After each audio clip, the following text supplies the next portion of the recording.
पेश खिदमत है आज का खबरनामा। नायरीन, आज न्यूज जेम्स बॉन्ड 0092 खबर के मुताबिक हल्का हल्का शर्मिंदा भी है और अफसरदा भी है। नायरीन, आपने देखा होगा कि हमारे यहाँ अदालतों में उम्रें गुजर जाती हैं और लोगों के केसों के फैसले नहीं होते। बिल्कुल जी। इस हवाले से अदालतें खुद भी कई दफा पशेमानी का मुजाहरा करती हैं और गुफ्तगू करते हैं ऐसे, मगर सिस्टम यहाँ पे बड़ा अजीब सा है और केस जो है वो भी बड़े बड़े यहाँ पे होते हैं। मैंने आज आपके लिए वो केस चुने हैं जिनको सुन के आपकी या तो हंसी निकलेगी, अच्छा, या आप ये कहेंगे कि 0092 एक केड़ा केस है भाई। वाह, मगर जहां पे इंसाफ का बोलबाला होता है और साइल के सुनने वाले लोग मौजूद हैं, जी। वहां पे ऐसे भी केस दर्ज होते हैं और उनका डिसीजन भी दिया जाता है। वाह, सही। यार आप पहला केस सुन लें। जी। सुन रहे हैं ना?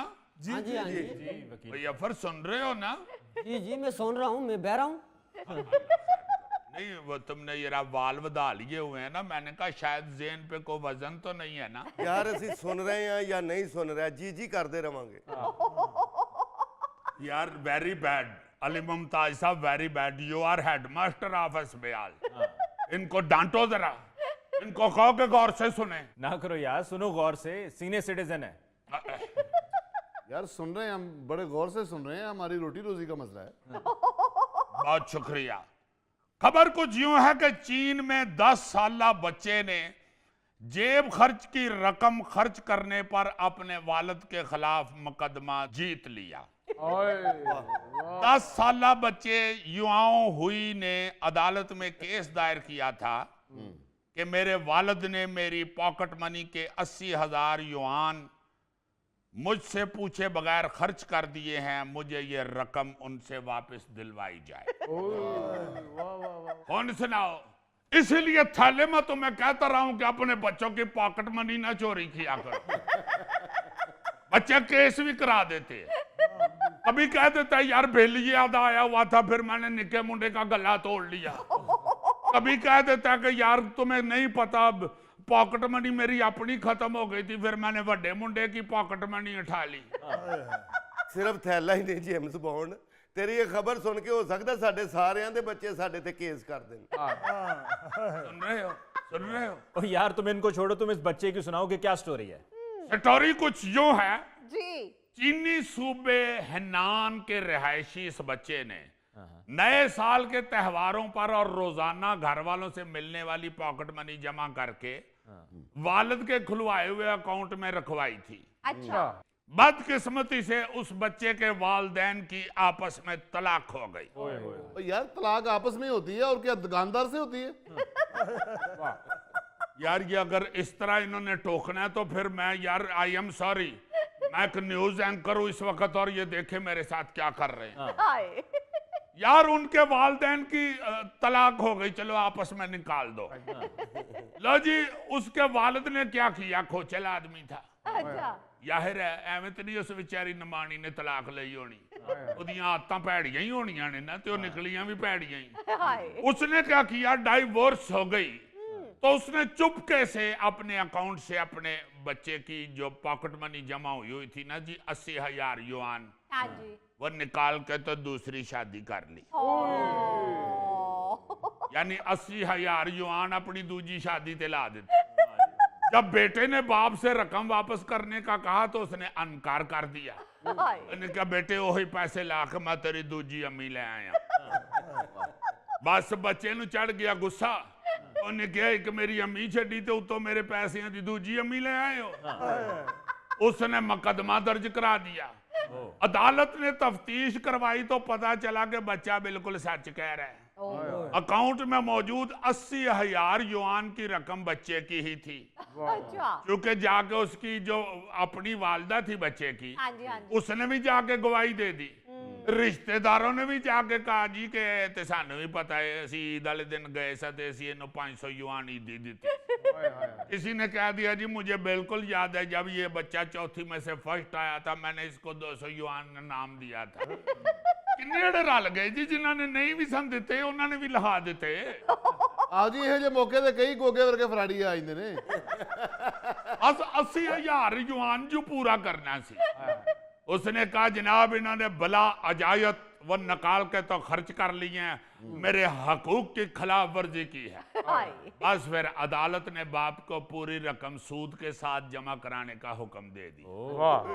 वो परवीन शाकर साहब ने तो मोहब्बत से ही कहा था ना कि बच्चे हमारे अहद के चालाक हो गए, लेकिन इस बच्चे ने साबित किया कि वाकई परवीन शाकर साहबा सच्ची थी। बल्कि इस बच्चे ने इस मिसरे में थोड़ी सी बढ़त भी की है। बच्चे हमारे अहद के चालाक और मीसने हो गए। उसने देखो ना किस मौके पे जाके केस किया वालिद का, ताकि अपनी अम्मी का बदला भी ले लवा तो पैसे भी वापस ले लवा। मैं तो इस बात से परेशान हो रहा हूँ कि आगे कुछ दिनों के बाद हमारी ईद आने वाली है, और बच्चे तो ईदियां लेते हैं और रिश्तेदार वालिदैन ईदियां देते भी हैं। जी अगर इसी तरह के मुकदमात का रवाज पाकिस्तान में भी पड़ गया तो ईदों बाद तो तुसी हर दूजे घर दा जाके बूहा खड़काना ते अंदरों आवाज आनी है कि भैन तुहाडे भैन केस ते गए ने। तुहानू तो पता ही है ना पप्पू ने उन्हां ते केस करता है। ओहो बाजी पप्पू किथे वे? भैन अपनी 3 पहियां वाली साइकिल ते वकील नूं भा के कचहरी गए। यार क्यों इस तरह की फजूल चीजें सुनाना शुरू हो जाते हो? जी एंकर ने भी गल्ला पर नहीं है। अच्छा चले इसको फिर मिटा दें। नवा केस सुन। 2021 में भारतीय शहर करनौल में एक बच्चे ने क्लास में पेंसिल चोरी होने का मुकदमा दर्ज करने की दरखास्त दे दी थी, और उसने एक बच्चे पर शक का इजहार भी कर दिया कि मुझे लगता है कि इस बच्चे ने मेरी पेंसिल चोरी की है।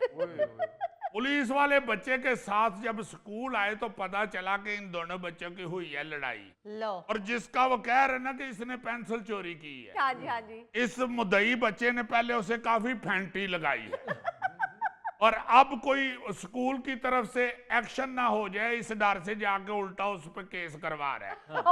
इन्हें जी मेरी पेंसिल चोरी की थी। खैर उस पे तो पुलिस वालों ने उधर ही रफा दफा करा दिया केस। साथ उसे कहा भी कि बंदा बनिया कर एक कुटिया ही तो पेंसिल चोरी का केस पाड़ने। खबरदार। अच्छा 2019 में एक बच्चे ने लंदन में अपनी वालदा के खिलाफ दरखास्त दे दी थी। अरे वाह, ये मुझे वालिद के खिलाफ भड़काती हैं। हाँ वो नॉर्विच की फैमिली कोर्ट के जज ने बच्चे की दरखास्त पर वालिदैन को तलब कर लिया। मैंने कहा इधर आओ ना जी जरा, और उन्होंने वालिदैन की बड़ी सरदनश की, और बच्चा जो उस वक्त माँ के साथ रो रहा था उसे बाप के सुपुर्द कर दिया। उन्होंने कहा कि गल से ना भाई तेरी वजह तो बेचारा बच्चा परेशान है, इन्हू नाल लैके जा ते बंदा बन, बच्चे वाल ध्यान करिया कर, बाहर ना फिरिया कर। तू बाहर दोस्तां नाल लवारा फिरदा रहने ते बुढ़ी तेरी बच्चे नू तेरे खिलाफ सिखांदी है। क्या देखो 12:30 हो गए हले तक तेरा प्यो घर नहीं आया, और किथे केड़ी मां कोल जाके बैठा है। या तो वो मां घर ले आओ या बच्चे का ध्यान रखा कर। यार ये तो वाकई बड़ा अजीब सा केस है। हाँ अदालत ने तफ्तीश करवाई तो पता चला कि मां के साथ रहने वाला 8 साला बच्चा जो है ना जी वो दिल में अपने बाप के लिए नफरत अंगेज ख्यालात पैदा कर रहा है। उसके दिल में बाप के लिए नफरत पैदा हो रही, जिसकी बुनियादी वजह यह है कि उसकी जो वालदा है उसके जहन में अपने साबिक शोहर के लिए बड़ी नफरत मौजूद थी। अब वो बच्चे के साथ हर वक्त उसके खिलाफ बातें करती रहती थी। इसलिए अदालत ने फिर फैसला दिया कि बच्चा अपने वालिद के साथ रहेगा तो बाप बेटे के रिश्ते में बेहतरी आएगी। चलो शाबाश निकल जाओ इथों। आप देखें कि कितने कितने सेंसिटिव केस बाखुदा होते हैं इन पढ़े लिखे मुल्कों के अंदर, जो एडवांस लोग हैं, और जहां पे उन बच्चों तक को पता है कि अदालत हमें हमारा हक दिलाएगी। ऐसे ऐसे केस 2016 में इसी तरह जर्मनी के शहर म्यूनिख के एक स्टूडेंट ने अपने स्कूल टीचर के खिलाफ केस दर्ज करवा दिया। ये उस्ताद जो है ये मुझे जहनी तौर पर अजियत देता है क्योंकि ये मुझे उल्टे नाम से पुकारता है, और कई बार प्रिंसिपल को शिकायत करने के बावजूद भी ये बात नहीं आ रहा। इसका केस अदालत में जब पहुंचा उस्ताद वाकई कसूरवार निकला। जो उस्ताद का कसूर निकल आया तो बच्चा उत्थे चौड़ा हो पे, उन्हें कहा ਆ ਜਿਹੜਾ ਮੈਂ ਪਿਛਲੀ ਕਲਾਸ ਚੋਂ ਫੇਲ ਹੋਇਆ ਸਾਂ ਉਹ ਵੀ ਇਹਦੀ ਇਜੀਅਤ ਦੀ ਵਜ੍ਹਾ ਤੋਂ ਹੈ ਮੈਨੂੰ ਉਹਦੇ ਚੋਂ ਵੀ ਪਾਸ ਕਰੋ ਮੈਨੂੰ हाय हाय हाय पाकिस्तानी बच्चा होता तो उन्हें इसी तरह का रटा डालना लेकिन अदालत ने टीचर का लाइसेंस 3 साल के लिए मुअत्तल कर दिया यस ये है इंसाफ हाँ जी उन्होंने कहा कि भाई आपकी वजह से बच्चा एक स्टूडेंट जो है वो परेशान है ज़हनी अजियत का शिकार है जी जी आपने उसको डिस्टर्ब किया अब 3 साल तक आपका लाइसेंस मनसूख है आप नहीं पढ़ा सकते गेट आउट अब अगला केस आप सुनेंगे तो आपकी भी हंसी निकलेगी और ये केस सुन के अदालत में भी बहुत हासा पड़ा अच्छा पुलिस वाले भी और जज भी ऊंची ऊंची हंसना शुरू हो गए हाय 2024 में न्यूयॉर्क अमेरिका में एक मुकदमा दायर किया गया जी कि एक अमेरिकी जोड़े पॉल स्काई और उनकी पार्टनर लेनिया सेज ने दावा किया था कि किसी ने उनकी आवाज चोरी करके इस्तेमाल की है हाय हालांकि बाद में ये सच साबित भी हो गई बात लेकिन ये केस दर्ज करवाने में उन्हें 6 महीने लग गए तो कहन जी ਇਹਦਾ ਅਸੀਂ ਲਿਖੀਏ ਕੀ ਇਹ ਤੇ ਦੱਸੋ ਕੇਸਟ ਤੁਹਾਡੀ ਚੋਰੀ ਹੋ ਜਾਂਦੀ ਉਹ ਤੇ ਚਲੋ ਅਸੀਂ ਲਿਖ ਲੈਂਦੇ ਆਵਾਜ਼ ਤੁਹਾਡੀ ਕਿਵੇਂ ਚੋਰੀ ਹੋਈ ਇਹ ਹੋਇਆ ਕੀ ਇਹ ਕਿਸੇ ਨੇ ਤੁਹਾਡੇ ਮੂੰਹ 'ਚ ਹੱਥ ਪਾ ਕੇ ਆਵਾਜ਼ ਕੱਢ ਲਈ ਹੈ या ਤੁਹਾਡੀ ਆਵਾਜ਼ ਦੀਆਂ ਕੋ ਲੱਤਾਂ ਬਾਹਾਂ ਸਨ खुद टुर के ਨਾਲ ਕੋ टुर गई है हुआ क्या है बाद में जब इन्वेस्टिगेशन हुई जी तो पता चला कि किसी ने उनकी आवाज कॉपी करके रेडियो प्रोग्राम में इस्तेमाल की है अच्छा और फिर जुर्म साबित होने पर अदालत ने उन्हें हर्जाना भी दिलवाया सही वो जिस रेडियो स्टेशन वालों ने इनकी आवाज इस्तेमाल की थी हाँ जी उस रेडियो वालों को कहा जी कि इनको हर्जाना दो फौरन अच्छा ਉੱਥੇ ਉਹ ਦੋਵੇਂ ਆਕੜ ਗਏ ਹੋਣਗੇ ਸਾਨੂੰ ਨਹੀਂ ਪਤਾ